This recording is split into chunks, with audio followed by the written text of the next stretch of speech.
Actually, the advice that I actually give to people, because I get this question Mm-hmm. all the time, is I send them to a website called wordcloud.com. I tell them to put the job description in there, and it'll pull out the top 25 keywords used. And then I tell them to do that with the next five that they're considering, and then use more of like a job family of keywords. Before we start the show, I have a quick question for you. Is your resume stuck in the rejection pile? At Resume Assassin, I create powerful resumes that showcase your skills, experience, and achievements, getting you noticed by recruiters. I'll also optimize your LinkedIn profile, transforming it into a magnet for opportunity.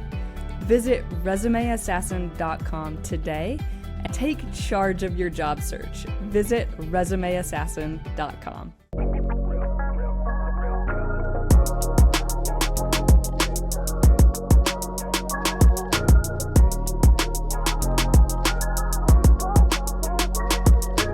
Kevin Logan, welcome to Recruiting Insider.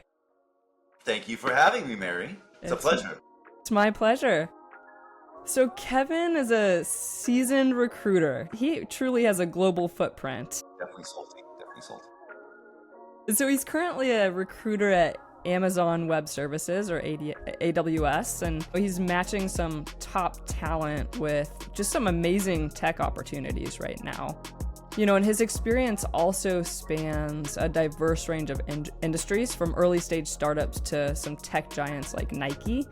And really beyond his corporate roles, he's been a force in the tech community, truly. I mean, Kevin, I was looking at your LinkedIn profile, and I know we were just chatting about your podcast, and you've also founded, Probably Nothing Talent, which looks like it's a boutique firm specializing in blockchain and Web3 recruiting. And so today, Kevin and I are going to discuss the secrets to deciphering job descriptions so that you can truly be a top candidate in today's just absolutely crazy job market. So yeah, before we get into the topic, Kevin, tell us just a little bit more about you and your background. I mean, how'd you land here today? Not graceful.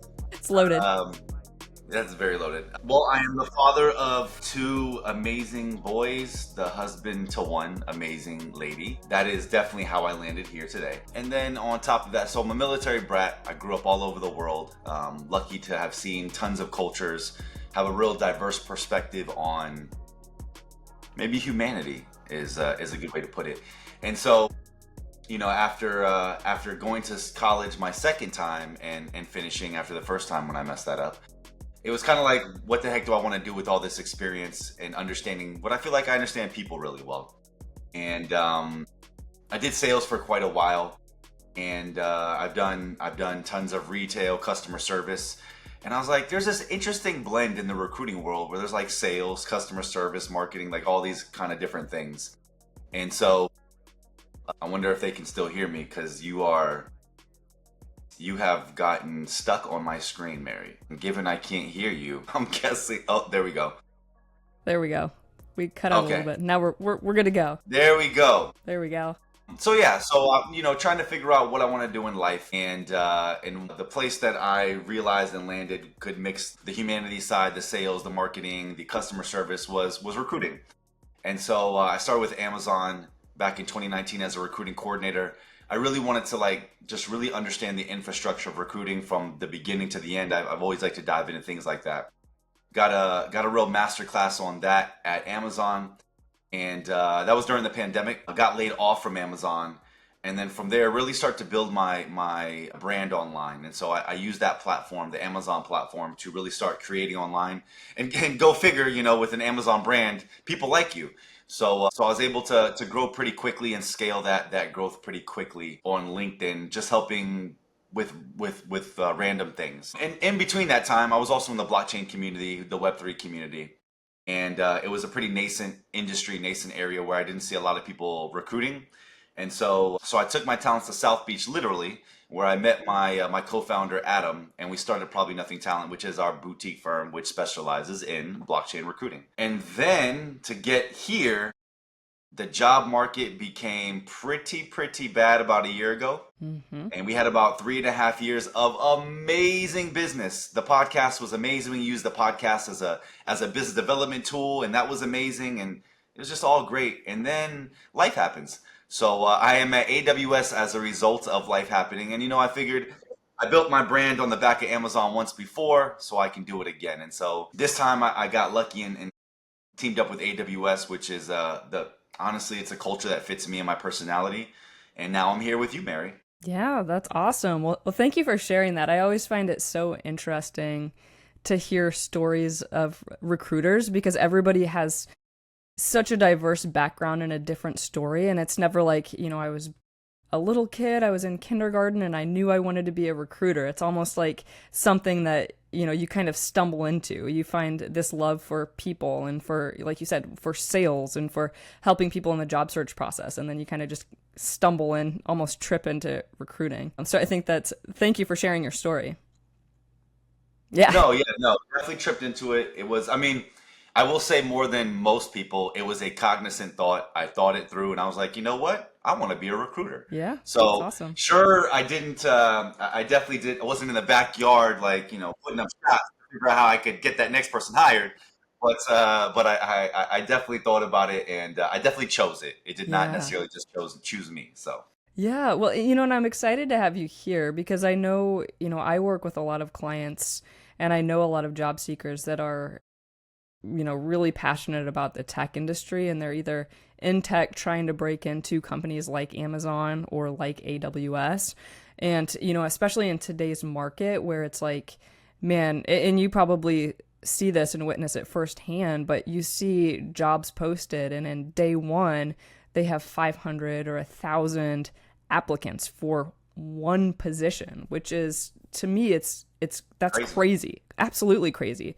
And like you said, even 1 year ago, the job market was completely different. And and I'm a resume writer, and so I've kind of witnessed that from the other side too. And where I used to be able to write a resume and people would have interviews, same day, same week. Now it's like they're still getting interviews, but it's so competitive that it's taking a lot longer. I think that's there are a lot of reasons why you should be able to read a job description, but that's one of them. If you can, truly read a job description well and break it down and figure out, okay, what is this company looking for?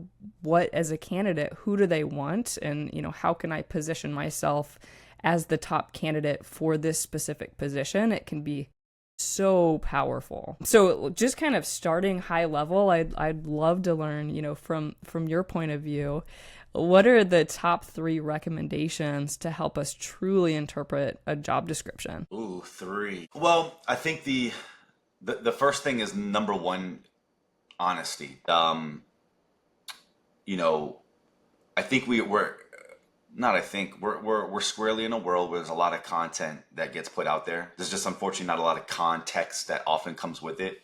So you'll get these posts on LinkedIn and other places where they're like, if you're 50% of the job description, apply. If you're 60% of the job description, apply. And within reason, that is true. The problem that I see so often, because to your point, I'm literally sitting on, I think I have 17 recs or 17 individual jobs I'm working on. And I think the lowest one has like 341 applicants, which is crazy. It's a So lot. think about that for 1 second. So let's say Mm-hmm. it's just extrapolate that to that's 3,000 people I'm going through just alone right there, right? And there's only one. There can only be one. So it's not to dissuade people from applying to jobs, but it's to say you should probably be higher than 60% in this job market. And in fact, you should be like 80 to 90%. And that doesn't just mean you reading the job description and then in your brain you're like, I'm right there. It means on paper, you should also be 80 to 90%. So in terms of deciphering the job description, number one, you have to be honest. Are Mm-hmm. you actually applicable for this role? When you get into an interview, are you going to be able to actually describe yourself and your abilities, your experiences in a way that likely these people want to hear because they need your help? And so, secondly, that starts with reading the job description from top to bottom. Mm. Not a big fan of the devil, but it is in the details and it is in there, I promise. I will say, especially at an organization like Amazon, at big corporate organizations, oftentimes the qualifications and how they're writing it are addressed specifically because that's exactly what they don't have time to beat around the bush. Like, no joke. So I'll hear from people where they're like, yeah, but like, is this what they really want? And no, yes, 100%.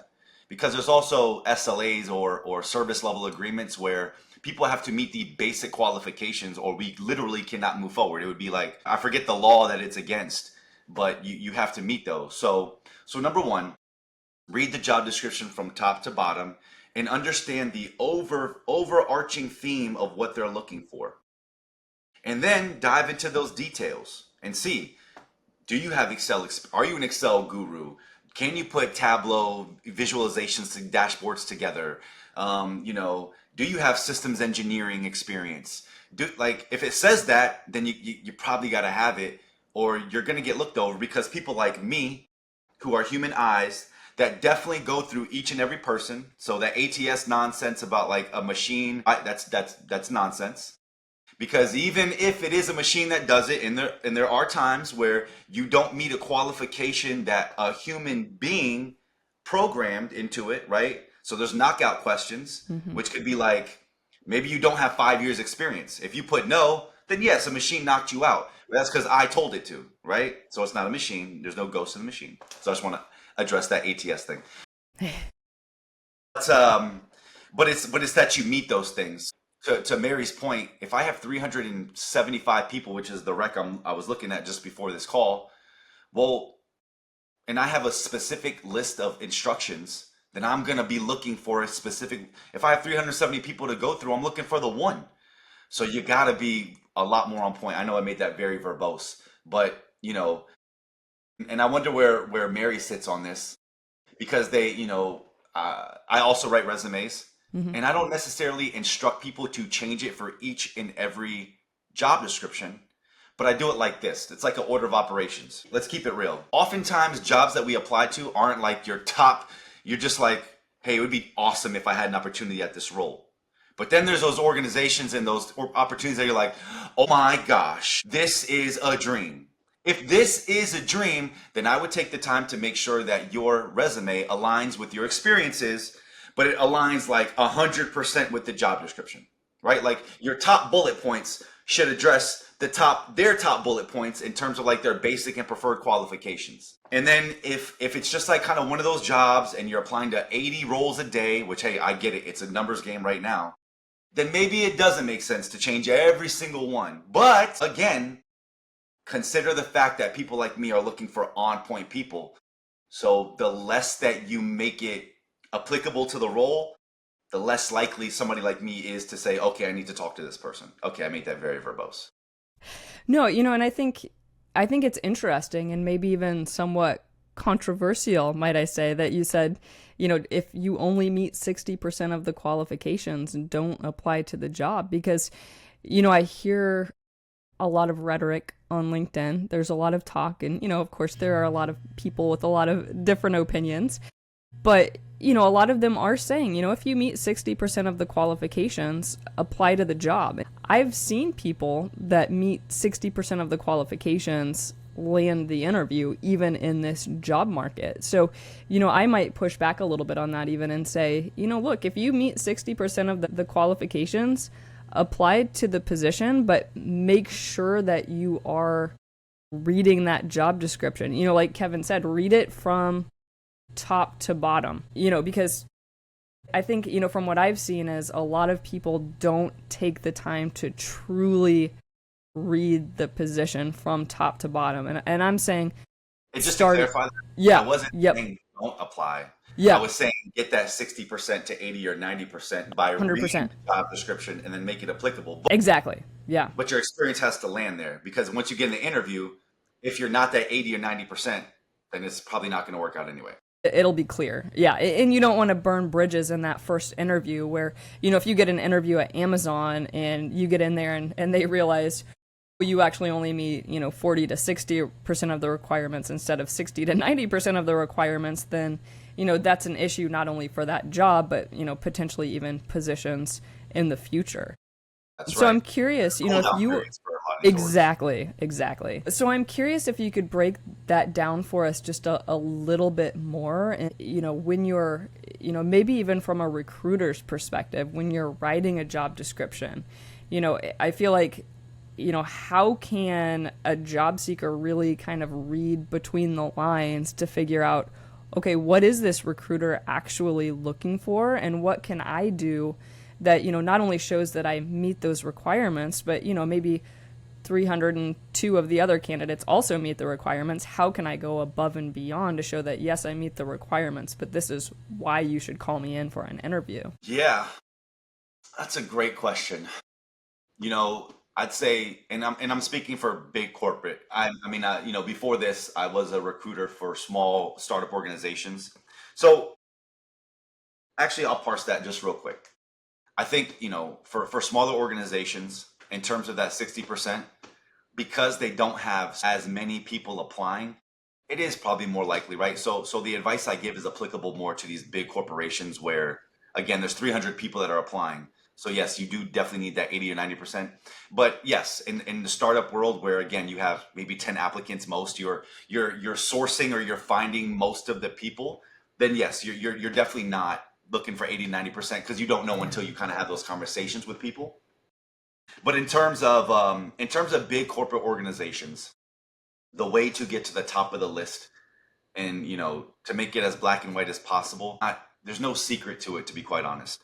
It's looking at those. Usually they break them into either basic or preferred, or some kind of qualification or requirements list. The more that your resume, from the, even if you have the top resume summary, from that point to the, and I say it this way because I only have so much time, to the first bullet points on each role. That I mean, it's as simple as that. So, and I'll give you an example. Whenever we write these job descriptions, I'm having intake meetings with these hiring managers. So I'm meeting with the hiring managers, and I'm better understanding what it is they need. What are their wants? What are their needs? What are their must-haves? What are like? This would be amazing if this person has it, right? And so if you can, and again, when you're reading the job description, if you can understand, like, what are those basic requirements, which are, hey, you need 5 years experience as a systems engineer. Okay, that, like, you've got to have that in order to do this. But then later on down the road, they're like, and it would be awesome, Salesforce automation experience, huge plus, or something like that, right? For me, especially when I have so many applicants, I'm looking for a mix of both. Because if I can find somebody that has that, all the basics, right? Number one, you got to. So I'm making sure that you have all the very manual qualifications for the role. So if it's a solution, let me see what's a, yeah. So if it's an SDE, or a software development engineer role, then I'm looking for languages, right? We're Mm-hmm. looking for the different platforms that you worked on, right? Those basic things that we know every SDE needs. But then, as you read the job description, you understand maybe it's an SDE in this industry, in a telco industry, and maybe you have a telco background, right? So then it's like, how can I raise that kind of experience up to the top? And so, as you're thinking through your resume, as you're breaking down the job description, it's how can I raise all my experience and maybe my achievements that are applicable to this role. So, and oftentimes everybody's not one size fits all. Maybe you've had multiple roles. So maybe there's ways that you can pull in, you know, maybe there's a technical piece. Maybe it's like a solutions architect role where there's a technical piece, but then there's also a sales and marketing piece. So how can you pull in these different aspects of what they're asking for and then bring it to the top, because you know that people like me only have 6 to 10 seconds to find what we're looking Yeah. for, and then we're moving on. But there's a second piece to that, right? So if it's a systems engineer role, and at the top it says you have 7 years experience as a systems engineer and you've been doing this and that, I'm like, okay, perfect. I want to keep reading. And then I see on the first bullet point, you say you've got Salesforce automation experience and you've been doing it at an organization that looks like that one. Well, perfect. That's it. So then I want to keep reading. So I will keep reading and spend as much time as I need to on your resume as it takes to find out what I'm looking for, as long as you keep putting things that look applicable to the role. Now, we're speaking in generalities here because I don't know exactly specifically, but you know, and that's when I go to, Mary, like, as far as the candidate, They also, because they're in a place where they don't know what we're looking for, don't spend way more time than necessary. Find what those top bullet point again. When it comes to the job description, just like your resume, it's usually the top bullet points. That's where they're putting their, because that's what's top of mind for them. So those are usually the top things that those people are looking for. Same with you. You put in those same things, top bullet points of resume, so they can match. Sorry, I said a lot. Yeah. No, and I think that a lot of people don't realize that a lot of other job seekers, a lot of the people that they're competing against, they actually don't take the time to do that. And That is correct. so it's like if you do take the time, and I completely agree with you, Kevin, where it's like you don't necessarily need to take an hour, and you shouldn't take an hour to tailor your resume to this position. But if you have a well-written resume, you should be able to read that job description closely from top to bottom, and then maybe take 5 or 10 minutes to pull out some of the most salient and important information from that job description and highlight it at the very top of your role. And that's going to set you apart right there. It's going to be the first step in setting you apart. And if I could add to that, and Absolutely. I'm so AWS right now, especially they are integrating AI, Gen AI into everything, everything. Yeah. They're automating workflows into everything. There's one place that I have used it plenty of times, and I've tested it, and I tested it again and again to see if it's legit. So there's one way I would highly recommend people leverage AI. I don't recommend you leverage it as an outcome-based buddy, but as a process-based buddy. So what do I mean by that? I mean, you ask it questions and act like it's an assistant. So I would highly recommend that people do put a job description into ChatGPT. They put their resume in there and they ask ChatGPT, hey, how close does my resume align with this job description? What would you include from the job description into my resume? And I'm not saying to take what it says and do it, but I'm saying to think about it, because it's going to give you ideas and insights you would have never thought of, I promise. It does for me every time, where I'm like, duh. But that will make you more efficient. So, if you do that for 10 roles, so maybe every day you're waking up, you're like, all right, I'm going to take the time on 10 roles, that 5 roles I really love, take the time, really make sure that it's on point. This is one of those things that I would do to, again, figure out, like, again, ask it questions like, what's this job description looking for? What do you think I should include? What are the basic qualifications? Like ask it those questions so that you can better understand, and then little by little, you'll also better understand how to decipher the job description in turn as well. Yeah, I love that. And I've used ChatGPT as more of an assistant, like you said, where, it can give you ideas on what you should or maybe should consider adding to your resume, because sometimes, if you use ChatGPT, it's going to give you some really funky keywords, or it's like, you probably don't need to use that. So, run it through there, and then, use your own human brain to decide, okay, this makes sense. I'm going to, these seem like really salient pieces of the job description. I'm going to include those in the job description. And can I add one more thing? Yeah, Sorry, of course. you just reminded me.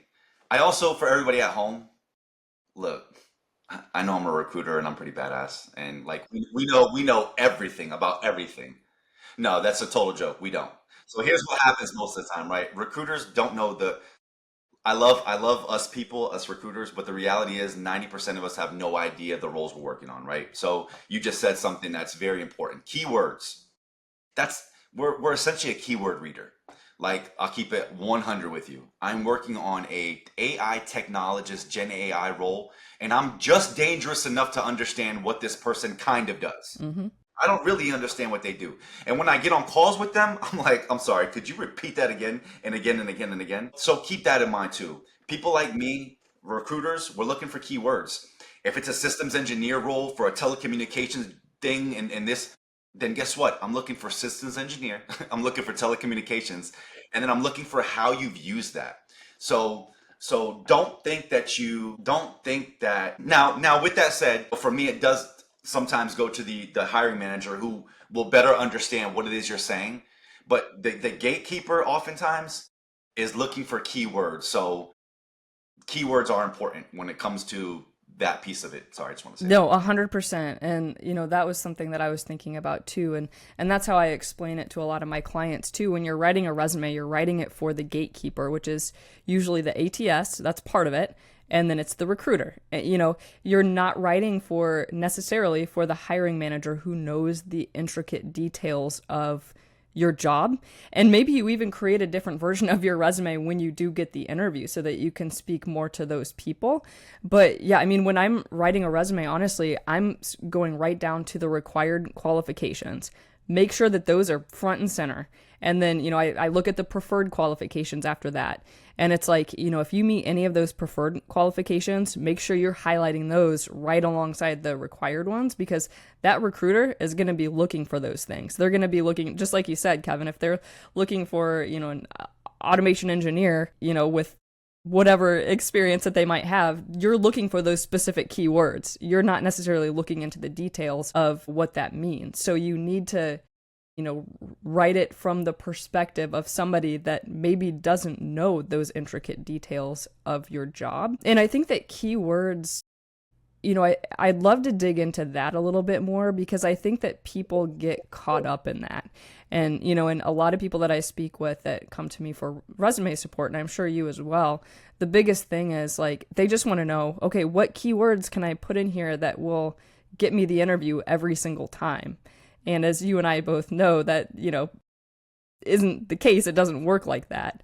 But I mean, what would you say to somebody that came to you and they're like, hey, Kevin, what keywords can I sprinkle in here so that I know I can get an interview for this solutions engineering role? Actually, the advice that I actually give to people, because I get this question all the time, is I send them to a website called wordcloud.com. I tell them to put the job description in there, and it'll pull out the top 25 keywords used.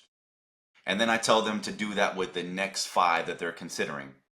And then use more of like a job family of keywords. So, parse this back. As long as you're looking at 5 fungible solutions architects roles, solutions architect greenfield, solutions architect telco, right? But it's all within the same job family. Then my advice to people is to take those job descriptions, go into word cloud, and then pull out what those top keywords are. And it works pretty well. I do this with my business partner when it comes to resume writing. But again, I go back to, right after the resume, after I've reviewed it, well, then we hop on a call. And then I'm going to make sure that all those keywords are on point for you too. So the second piece to that is making sure that it fits, making sure that you can have a discussion about said keywords in a more intelligible way to describe your experience and how it's going to make sense for this role. So, I get a mixed bag of people, and especially my position as a recruiter where they're in the resume and that's what they want. And it's like, hey, but can you do these things? And so keywords are great. And again, they will get you past ATS. Oftentimes they will get you to gatekeeper. Biggest thing is just making sure that you can have that conversation about all those words that you use so that you can actually get the interview. And I'll throw this one out there too, because it's a question that I hear every once in a while and it always makes me giggle. How do you feel about white fonting keywords? Yeah, I think, we have here at Amazon, we have leadership principles. One of those leadership principles is earn trust. And then at most corporate organizations, there's also cool off periods. So let's say you come in, you do that, and it gets noticed down the line by someone or somehow, right? Well, Mary's point about earlier, well, you just burned a bridge. And if that's found out, then it's going to go in the notes section of your profile, and then you'll be kind of untouchable for a while. And I'll just say, for an organization like Amazon, that's like a hell of a lot of jobs that you don't have access to. So I wouldn't do that from that perspective. And again, look, everybody can do whatever they want, but just from a professionalism kind of perspective, I would say don't do it. Because if you get caught, it's just going to look so bad. It looks so bad. Yeah. And honestly, if you get hired and you don't have the skills that you said that you had, then you're not probably going to be very good at your job anyway. So, if you have the skills, I say put them on your resume. If you don't have the skills, you're just going to be, kind of kicking yourself in the ass down the road when you can't do those things. And there's when you're doing it right, there should be no reason why you can't put Exactly. all those keywords in your resume Yeah. in all these places. So Yeah. yeah, I don't think that you need to do it. And there's not an ATS that I'm aware of that's like, okay, at the 25 keyword mark, all right, put them through. So I don't think it's necessary like perhaps it used to be. Um, yeah, I don't Yeah. think it's as Yeah.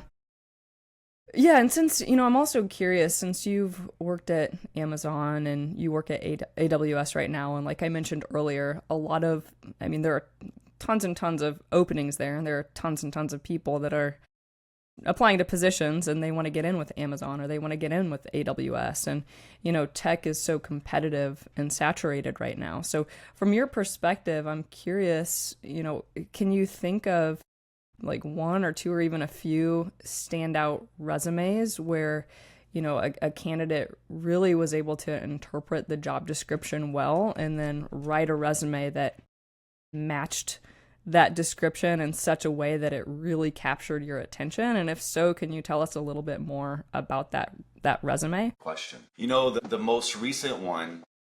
So solutions architect. So that's one of the big tech roles I'm working on right now. We have a lot of and solutions architect is like it's the middle ground between a tech and non-tech person that goes into clients and figures out what support they need from the cloud, and then they try to sell cloud AWS services to them essentially. But they have a dearth of technical experience in systems engineering, cloud, AI, something. So either this person just had a damn good resume writer like Mary, or they did a good job reading the job description. So on the top line, it's for a senior solutions architect role that's asking for 7 to 10 years of technical experience in one domain, which could be AI, systems engineering, SDE, one of those. And then in addition, front facing client experience. And so I believe their top line was 12 years of, and I keep saying, maybe he's the one I keep because I keep saying systems engineering. Yeah. 12 years of systems engineering experience with 7 years client facing at these organizations. And I was like, perfect. So that led me to first role. There is still eye candy, there's still name candy at a place like AWS. We're a big corporation. Oftentimes you want to hire people from like organizations. The first organization is Microsoft. Boom, perfect. His first role was as a solutions architect at Microsoft. Okay, perfect. And then from there, so getting back to like resumes and being on point, if especially as a recruiter, if the role is looking for a recruiter and your last role was as a recruiter, well, I'm interested already. Just Mm-hmm. FYI. So then the next thing is like again name candy. So the org that you were at, for an Amazon, it's an Oracle, it's an Adobe, it's a Meta, it's a Apple, it's Microsoft, right? So it's all these competitors, these other big tech firms in the same industry. Because as you can imagine, the hiring manager wants to know that you're in the same environment. They want to know that the complexity of your environment that you're dealing with, the billion-dollar budgets, the oh my god, if I mess this up, it messes up all this. They want to know that's the same thing, right? If you came from a startup where there was 3 people there and you're working on budgets of 20,000, that doesn't make sense, right? Mm-hmm. So person had top line exactly what I'm looking for. They had the good company. They had the right name. And then from there, their top bullet points were describing the business they brought in, the solutions they created, and the business that won, and what that result was for the company. Boom. I didn't read any more at that point. It was like, okay, I need to talk to them. And so that's the other piece, right? If you get my interest, if you have enough in there where I'm like, okay, I need to find out the rest through a conversation, then you've won. Mm-hmm. So in terms of that person, and to extrapolate this out, that's essentially a win for me. Even if they don't have the top line summary section, because I want to make this as efficient as possible, and let's say their title was systems engineer, everything else is the same, right? Mm-hmm. It's not as appealing to me because then I got to figure things out a little bit more. I know that people at home be like, "Well," but again, for a recruiter, we're Yeah. looking for very exact things because then we know, okay, they're gonna understand this would make sense. So if I see systems engineer, now I gotta dive into that client facing experience and I have to make sure that they have enough of it that we could send them out to a client and everything would be fine. They wouldn't be so technical or they'd be right. So so this brings up another piece. I hear this all the time questions from candidates. Can I change my job title on my resume? I personally say yes. As Hmm. long as it's close enough to the job title you had, and yeah, I say yes. So for instance, if you were a systems engineer, I would not put that you were a solutions architect, right? But if you were a solutions engineer, which is maybe a little bit more technical, but you're still client facing, but this role is asking, then maybe it makes sense to put a solutions architect. That way you get the conversation, and then in the conversation, you're able to explain, hey, here's what my actual role was, but right? So I just want to make sure I'm not too verbose. Yeah, no, and sometimes what I'll do too, I love that with, changing the titles because I do the exact same thing and I encourage, if it makes sense to tweak your title a little bit because sometimes companies will use really strange titles that don't really 100%. align with the industry standard. So Sales ninja. What? yeah, right, exactly. So even if it's like you're a systems engineer, but you essentially do the role of a solutions architect. Sometimes I'll put a bar, so it's like systems engineer and then a bar and then solutions architect. Or if you're not comfortable putting the title, maybe it's solutions architecture, or something that's really, really similar to that to show. And that's capturing Kevin's attention. It's like, okay, so yeah, they do have, experience as a solutions architect. Let me read a little bit more into this job description. Yeah, and it doesn't have to be rocket science. I love what you're saying, and I completely agree, and I advise this to all of my clients as well, where it's like, don't like I said before, don't take hours to make adjustments, but change the headline, pull up, maybe one summary that's, basically exactly what Kevin is looking for, or the recruiter that's working on your job requisition. Pull up that, that line. Big name companies are so appealing to recruiters. And, numbers and quantification and things like that, of course, are also something that's really going to catch the attention of a recruiter as they're scanning your resume, especially at the top. So, pull those up to the top and then have 3 bullets right at the top that basically aligns with that job description. And those things, as well as a keyword section, those things you can quickly change out for each position because, sometimes when you're applying to a solutions architect position, what one company, what AWS is looking for is just a little bit different than what Microsoft is looking for. So 100%. it's 100% worth your time to take that 5 to 10 minutes to make those quick adjustments and then apply to the position because then the recruiter is going to be like, yep, okay, I got to call this person. 1,000,000%. Yeah, I couldn't have said it better myself. I think it's a lot more black and white than people want to attribute it. Oftentimes, especially when I have these resume calls.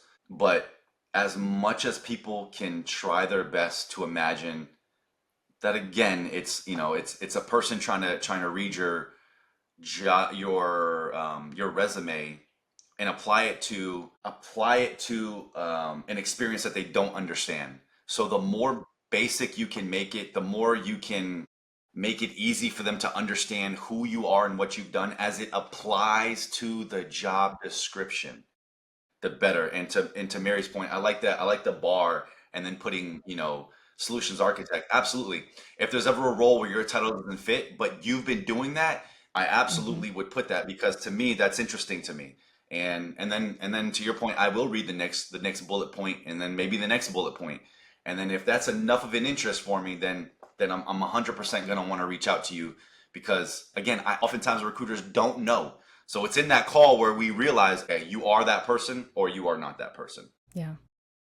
Yeah. And I think, interpreting the job description seems like such a basic thing, but really, it leads into whether you can write your resume well, whether you can, interpret and talk about what you've done during an interview. And then it also leads to negotiating power, if you have the job offer, when you're actually negotiating your salary and your compensation package. It all starts with interpreting the job description, because if you can't land that interview, you're not even going to get to the interview phase. You're not going to get to the salary negotiation phase. So it's a buildup. So that's kind of phase one as I see it. 1,000,000%. And yeah, and then, to that point too, yeah, the better that you can decipher that they are putting what they need in the job description. They're not trying to blow smoke. Most organizations don't have that kind of time. And then again, doing your best to have that out of body experience for the recruiter, and then they're the hiring manager as well, who consider that. Also, oftentimes hiring managers are new hiring managers. They also don't like. There's just a lot of the process where the people either interviewing you maybe haven't interviewed much. The people reading your resumes maybe haven't read a lot of resumes. So and that's why I think deciphering the job description and reading that job description is so important, because the better that you can understand what they're looking for, the more prepared you will sound on your resume and in an interview as they're asking you to ask questions. And you have some darn good questions, because you're like, oh, they're looking for this, so they'll probably be looking for this. So it really leads into just a whole process from beginning to end being better by the start of just reading that thing from top to bottom and understand. I know it's so easy to write your name on the piece of paper and say you're done with the test, but I would highly recommend you go through the whole thing and read it and get those get the requirements. Yep, word for word. Word for word. Word for word. Yep. 100%. So what would be your top takeaway from our conversation today? Especially for those listeners that are, really hoping to get a job at Amazon or AWS or any other large tech company, or just company in general. What advice would you give them? Well, if you're trying to get into AWS or Amazon, I would, like, I said, definitely read the whole thing, but I would key in on the basic qualifications. If you don't meet those, then we cannot move forward with you. So make sure that not only do you meet them, but that experience is top portion of your resume. Because if you don't meet that, then I'm gonna just move away. So once we see that you got that, then we'll keep moving. From there, look at those preferred qualifications, because that would be awesome to have that person. And so if you're the full metal jacket, the Swiss blade knife that has the basic 5-year systems engineering, but then you also have AI experience, you also have Salesforce automation, you're also an Excel guru that can explain that, and then I'm like, I cannot wait to talk to this person. So for big corporations, and I've worked with Microsoft a couple of times too. Yeah, I like I said, I would just key in on those things at the very end where they start listing out bullet points of what they're looking for. It's usually the most important part. It's oftentimes the part where the hiring manager is keying in on to make sure that they're putting the information that's applicable to what they need as well. Love it. Awesome, Kevin. Where can we find you on social media? Ooh, these days, probably best place to find me is it's either on the Glassdoor app, as I'm one of their subject matter experts there, or it's on LinkedIn. I think I'm the only Kevin Logan Jr. on there, so you can find me there. And yeah, please feel free. I'm usually pretty good about getting back to people that ask me questions, but yeah. Amazing. Thank you. Well, thank you so much for coming on today. Thank you for having me. It's been a pleasure. Thanks for listening. I will be releasing episodes every Monday, so be sure to subscribe on the platform that you are watching this, give it a 5-star review, and we'll see you next time.